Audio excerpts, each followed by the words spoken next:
भाऊंनी भाऊंच्या धक्क्यावरती paddy दादाचं खूप कौतुक केलेलं आहे, कारण पॅडी भाऊ या आठवड्यामध्ये तुमचा खेळ खास करून दिसलेला आहे. कारण सगळ्यांनी गेममध्ये धुडगूस घातला सत्याचा पंचनामा याच्यात, पण तुम्ही घनश्यामचं मत इथे चुकीचं ठरवलं. ज्या प्रकारे तुम्ही कॉमेडी केली आणि सगळ्यांना हसवलं, घरात देखील सगळे हसत होते, आम्ही देखील खूप हसलो. त्याच्यामुळे तुमचं जे काही कॉमेडीचं क्षेत्र आहे त्याच्यामध्ये तर तुम्ही वरचढ ठरलेलाच आहात आणि घनश्यामला देखील तुम्ही चुकीचं ठरवलेलं आहे.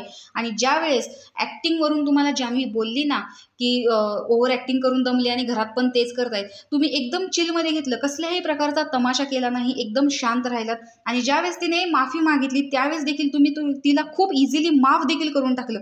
हा असतो जान्हवी सिनियर माणूस. कारण सिनियर माणसाची एक ताकद असते की तो त्याच्या छोट्या लोकांना लगेच माफ करून टाकतो, इझिली माफ करून टाकतो. आणि ज्या प्रकारे ज्यावेळेस निकी आर्याला बोलली त्यावेळेस तुम्ही अरबाजला देखील म्हणलात, अरबाज असा कॅप्टन चूज केलास तू सगळ्यांसाठी, असला असतो कॅप्टन.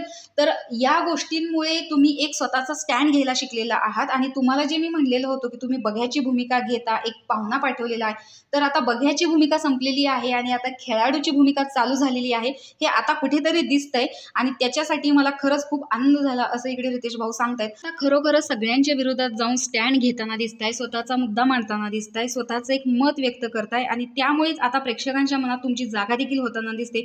तर भाऊंचा हा धक्का पॅडी भाऊंबद्दल बरोबर आहे की नाही हे कमेंट बॉक्समध्ये नक्की सांगा. अशाच व्हिडिओच्या अपडेटसाठी आपल्या चॅनलला सबस्क्राईब करा. तोपर्यंत बाय.